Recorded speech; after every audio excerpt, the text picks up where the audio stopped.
moments like these where I finally realize how crammed life can be. I plan to travel to the opposite ends of the earth 12 hours after my last exam. I got no idea what I'm doing here. I've planned for this trip for a grand total of 5 minutes. That's it. I got no idea how I'm gonna get through the airport for the first time. Because this is the first time that I'm going through this on my own, on a plane on my own. Just doing a lot of things on my own for the first time. And it's definitely very scary, especially when my plans are already not going my way. Because originally I was planning to go to China for a week and Japan for a week and just screw around for a little there. But my mom already foiled those plans because she held me at passport point. So I kind of had to kneel and bend to her will. But you know, it really can't get much worse than what I think it is, right? I'm pretty sure I'll figure it out. So who knows? All right, dudes, we are officially inside the airport. We've gone through without being flagged. It's a freaking terrorist. Low-key, like, it feels really weird being in this airport for like the first time in 6 years. Also kind of fun. Like, I was honestly pretty worried about things in the entire process because I remember this being a whole lot longer, but this took like 5 minutes. So yo, airports, good on them. They optimized and made this stuff very, very efficient. So low-key, I was worrying for nothing. I got like 2 hours of spare time. I'm just gonna walk around and see whatever I can find that's funny. Okay, yo, this is literally like 30 seconds after my first clip, but they have a freaking Lego shop, like right here, which is honestly pretty sick. Like, I don't know. They got a big Lego dude. I think that's Christopher Columbus. Yeah. So like, yo, airport's pretty dope. I honestly feel like I'm a little kid exploring like new territory. This is so weird for me. Okay, you know, this place kind of dead. There is nothing to look at besides the little Lego shop, and that's closed. So I'm gonna have to wait approximately like 2 hours until I can board my flight. Hong Kong 150, so you know, I'll check in with you guys then. Okay, we're low-key just gonna be chilling here for like the next 2 hours. I don't really know what else to do, so I might record like a time lapse or something. I don't know, something funny. Whatever I feel like is going to be here. And got really bored in the airport, so I just decided to play Slay the Spire 2. Here's a little recording. I did not win a single time, had complete garbage RNG. But this is taking off from Toronto. You know, the flight was pretty good. They have really good food. I made some creations, put the chocolate and ice cream, cleaned all of it. So we landed in Hong Kong. The airport here is a lot bigger, like infinitely bigger. They had so many other things I could look at, but you know, we had to clean up first and foremost. I felt nasty getting off the plane, but found this kind of funny. I don't know why I wanted to put it in here, but you know, we got a large, but now we flying to Shanghai.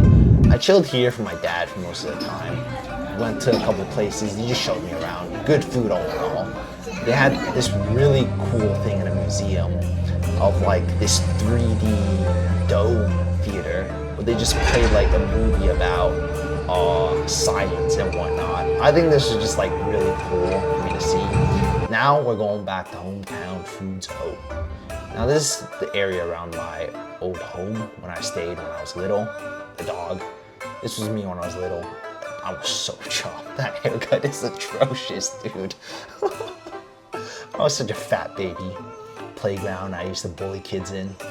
And this was the first place I really went to explore, Wuyisan. I got a lot of cool shots here. It was pretty exhausting. One of the mountains that we climbed within Wuyisan was called Dawan Peak. And it's the biggest of them all. Like, you're climbing 2,000 meters total, probably something around that. So yeah, but it was definitely worth it. There was a lot of good views. This was a different mountain. I think it was I can't remember, but that was a different mountain, cool waterfall. And there's a lot of water nearby. A big thing is the river. It's basically emerald covered. So here you get to go on like a bamboo raft. People just push you for 90 minutes straight. Saw a bird here, you know, dude was trying to catch some fish in the river. I went here with my aunt.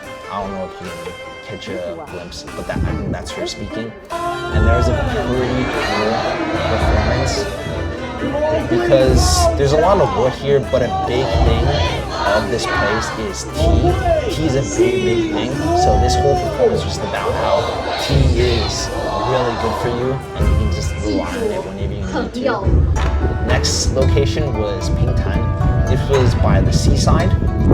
And so just chilling here, you know, got a looks max, got a glorify a little bit.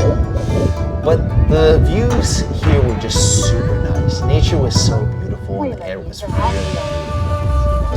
Nice view. I think there's another nice shot that I wanted to get in. There's a bunch of shots that I thought were cool and I wanted to add in. This, another cool angle. That's my aunt speaking in the background. Another little bit. Thought this was cool. Just 360. There are a lot of things. Just really beautiful and natural. Now, we got other. This was at like a cafe where they have like a walkway with a bunch of fish. This whole foster was made out of chocolate. This was all only $5. Like, think about that. Large fries, ice cream. This was food I got at the airport. It was really good. You know, I always pray to eat, give thanks. But it was cabbage, rice, pork chop, fried egg, milk tea, all for the cheap price of 15 Canadian, which is really insane considering this is airport prices as well. Like, dude, that's freaking insane for how much I'm getting. I was full. I thought this was like the picture, you know, the philosopher thinking pose. And there was like a lot of just random Chinese promotions and basketball players. This was middle of Timbuktu, like some random place you go. I think people lived here, but we were just walking chill here. This was at Pingtan. We were going seaside to eat for a shot, and I ate complete duty at the mountain because I was stupid. This is a cool shot that I want to take. And last little photo before we leave Pinto. You know, the sign just says I love Pinto, and they'll talk the airplane back. 25 minutes until we land. Coming back from China, yeah, I definitely missed this room.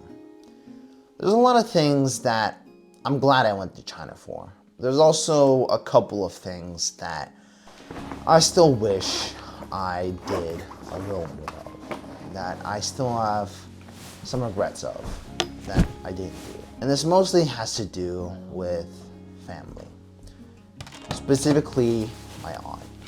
My aunt is a therapist, and on one of the days when we were just walking by a trail or by one of the mountains we were climbing, we were just sitting by a river, just resting for a bit before we get back up and start heading back. But at this time, she asked me a question, asking me about my childhood with my mom and sister. Now, I have a history with my mom and sister. They, long story short, they beat me a lot. And it's something that I've always thought I've dealt with and really was in the past. But from how much digging she did, she revealed that things were still very much undealt with. And even thinking about it now, like, I'm really grateful for the fact that she helped me deal with it for a little bit more.